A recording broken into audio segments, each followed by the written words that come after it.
Okay, simulan natin ang ating tutorial. Ang ating waistline ay 24, ang ating length ay 21. Nag-add po ako ng 2 inches para po sa kanyang fold allowance. Kaya 23 po ang i-cut nyo sa ating fabric. Yan, at magka-cut lang tayo dito ng bali dalawa para po sa kanyang front and back.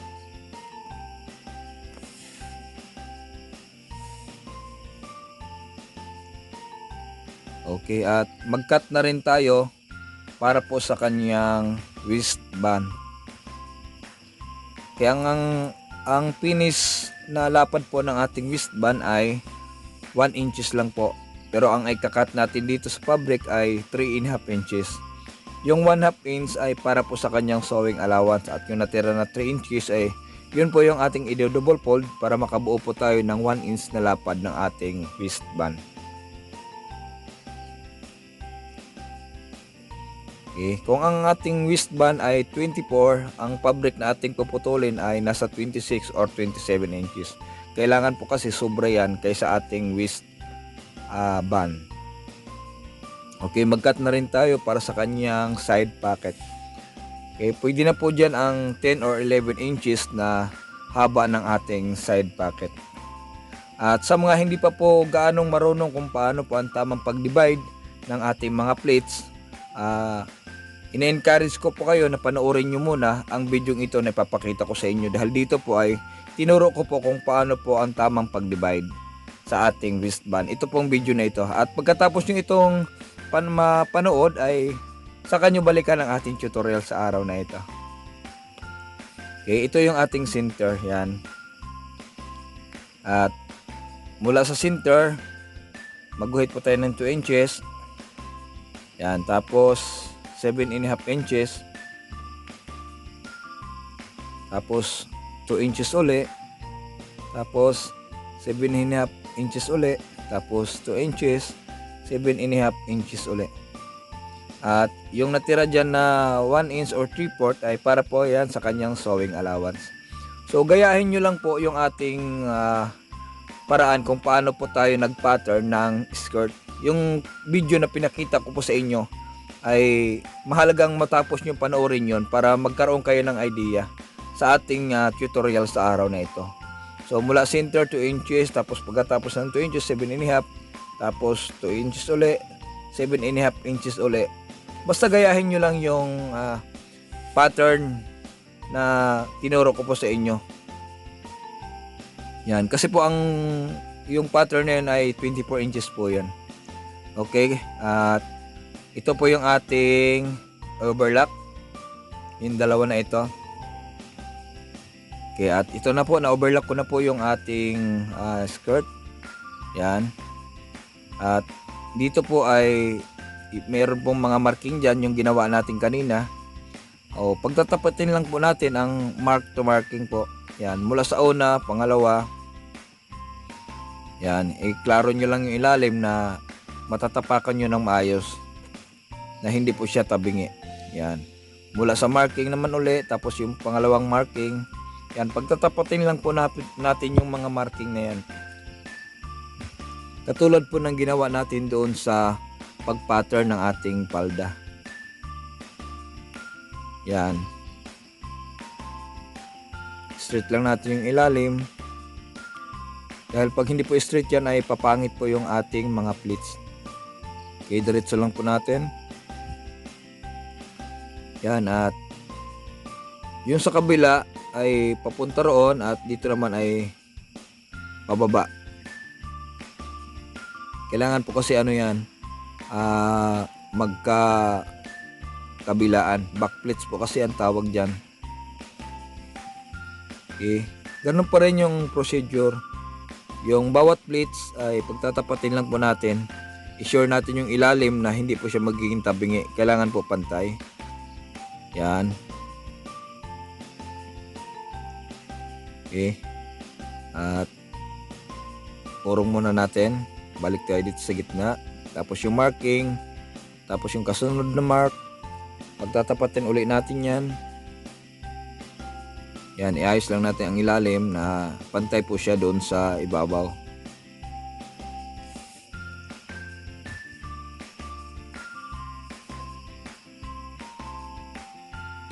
Okay, pag nasanay na po kayong gumawa ng ating skirt, kabisado nyo na po yung pag-divide ng pleats, madali na lang po ang paggawa ng ganitong klase ng palda. Okay, yung last na mark, pagtatapatin natin. Yan. Ayos natin yung ilalim. Kailangan po pantay po yan dun sa ibabaw. Yan. Bago ko po pinapasadahan yan, ay inaayos ko po muna yung pleats natin. Okay, yan. At hindi pa po yan na plancha pero napakaganda na po. At yun din ang ating gagawin doon sa kabilang fabric. A few moments later. Okay, nakita nyo po na plancha ko na ito. Hindi ko na lang po pinakita sa inyo sa video. At yan, napakaganda na po ng ating skirt. Okay, dito po tayo maglalagay ng ating pocket. Okay, sa pocket po ay pambata lang naman ito. Pwede na po dyan ng 4 inches hanggang 4.5 inches. Pwede na po yan.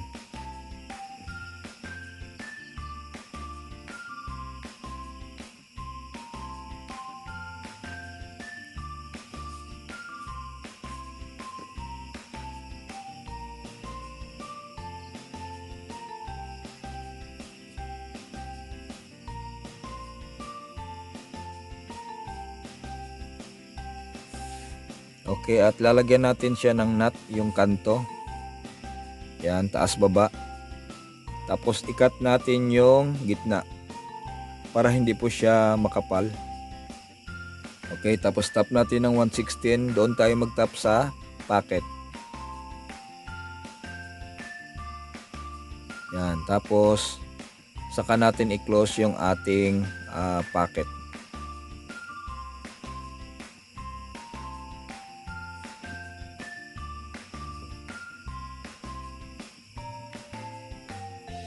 Yan, 1/4 lang po.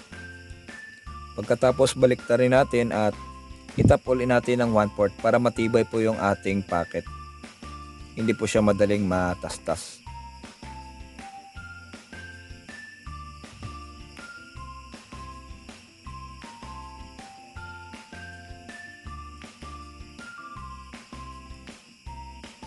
Okay, bistin natin yung gilid ng ating pocket.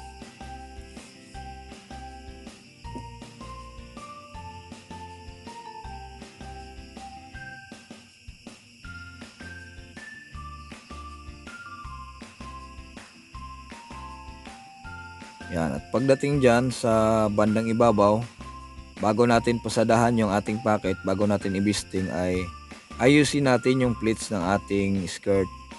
Yan, kailangan po ay wala pong bubukol dyan. Kailangan lapat na lapat po yan. Okay, saka natin pasadahan.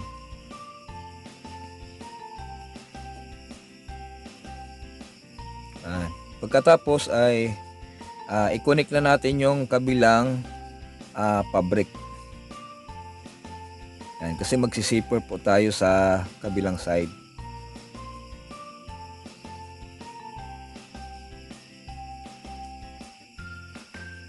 Okay, pagtatapatin lang natin yung dulo-dulo ng ating pleats.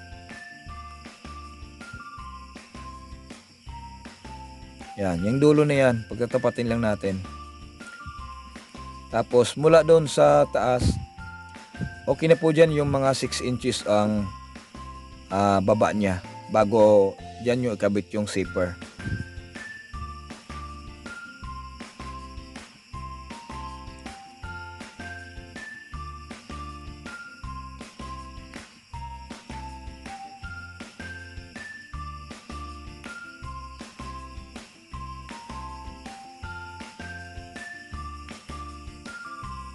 Yan, saka natin lagyan ng zipper. At wala po kasi akong available na zipper na maiksi lang, yung pang skirt. Kaya itong mahaba po yung aking ginamit. Pero okay lang po yan. Pwede naman natin yan putulan. Okay, sa pagkabit ng zipper, kailangan nasa ilalim po yan ng pleats. Huwag niyo pong pasadahan doon sa mismong pleats. Yan, kaya kinalas ko po ng bahagya para sa ilalim ko po mapapasadahan. Hindi po doon sa pleats. Kailangan po kasi malinis po yung pleats yan. Okay, buka lang po natin yung ating side. Tapos sa pag zipper po, huwag nyo pong hilain ang fabric. Ang hilain nyo po ay ang kanyang zipper. Ang fabric po ay naka-alalay lang. Yan, para hindi po lulubo yung ating zipper sa side. Yan, sa kabila naman, tastasan uli natin yung pleats. Kailangan sa ilalim yung ating daan ng ating tahi, huwag doon sa may pleats. Yan. At lock lang natin yung baba para matibay po yung ating zipper.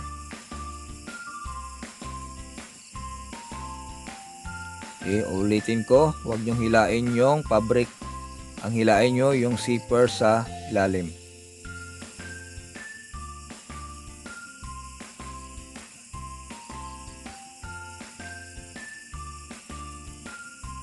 Yan.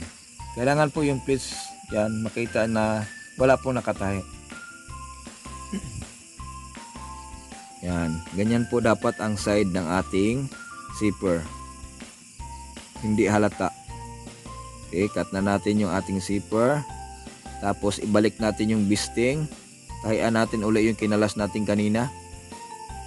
Okay, magkabilaan. Yan, saka natin i-dugtong yung kabila, yung sa pocket.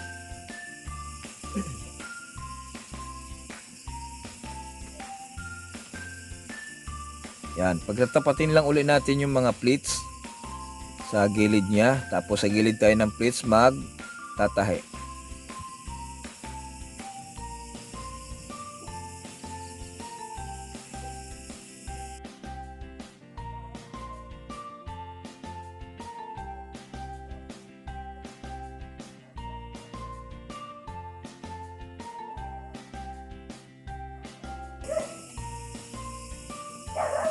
Yan, at pabaliktad po ang pagkabit ng ating wristband. Yan, naka wrong side po.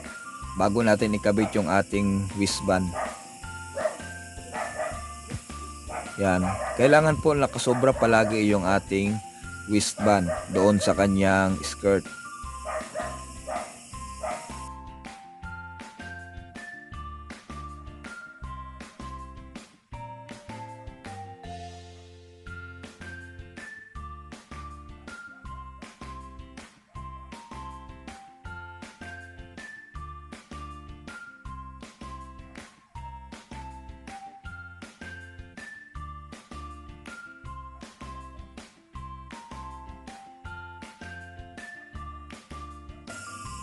Yan, magkabilaan po nakasobra yan.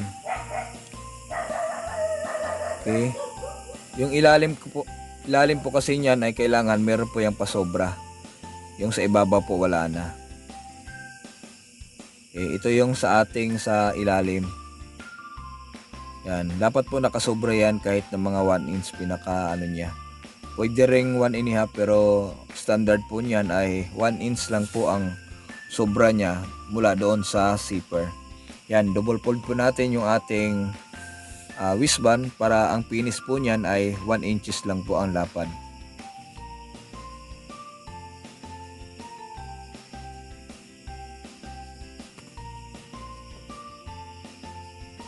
Yan.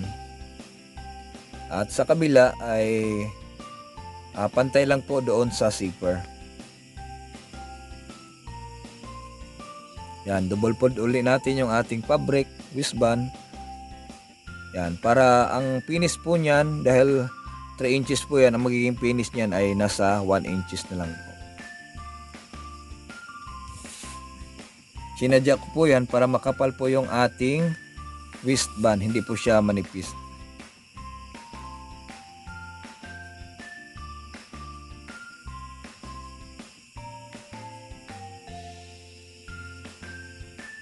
Okay, tap na natin ng 1/16 yung ating wristband. Okay, sa pagpasada po ng wristband ay huwag nyo pong hilain yung ating wristband. Ang hilain nyo po yung ilalim. Okay, bayaan nyo lang yung ating wristband. Kailangan po hindi po yan magtitwist. Basta hilain nyo po yung ilalim. At patulak naman yung ating wristband para hindi po magtitwist yung ating wristband.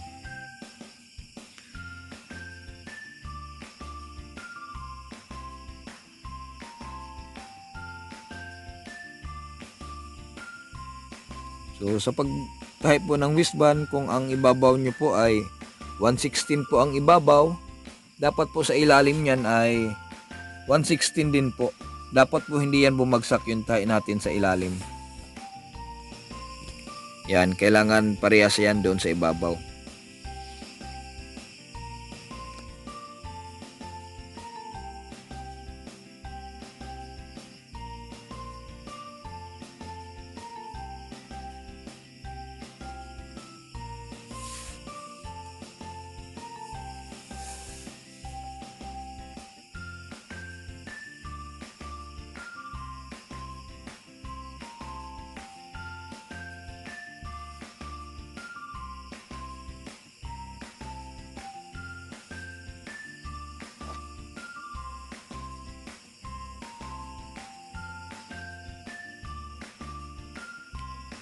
Yan, lock lang po natin yung dulo.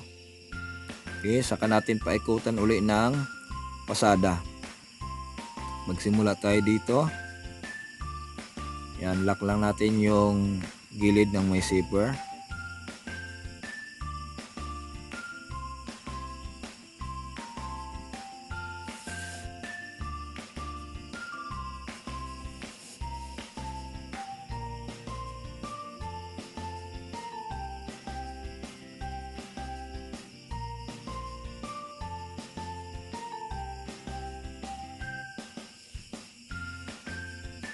Yan, ganyan lang po.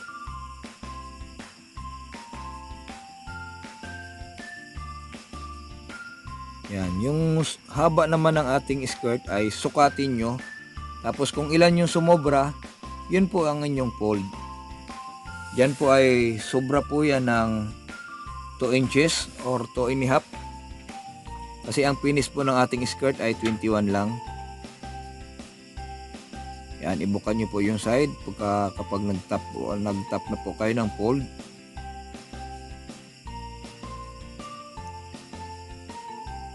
Yan, nasa 2.5 inches po yan. Sinadya ko po yan para in case na tumangkad pa yung bata ay pwede po nating i-adjust yung ating skirt. At yan po ay sobrang laki ng pleats para po in case na tumaba yung ating estudyante ay pwede pa pong i-adjust. Okay, sa bawat tahi po ng ating fold kailangan po ay sukatin nyo.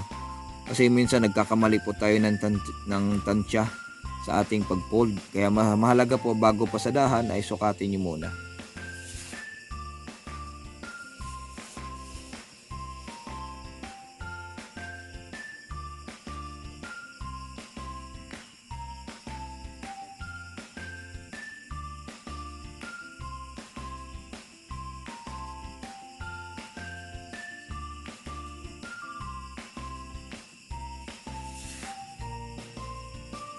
Okay, at pag natapos na po natin gawin to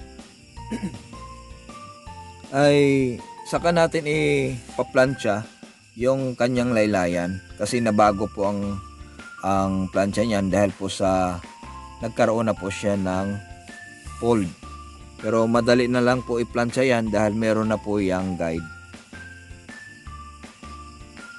So mahirap po kasi mag-plancha kapag buo na ang ating palda. Mahirap pong ng pleats, magplancha ng pleats. Kaya sinadya nating i-plancha muna bago ang paghim ng kanyang laylayan. Para madali na lang po nating gawin yung ating pagplancha sa laylayan.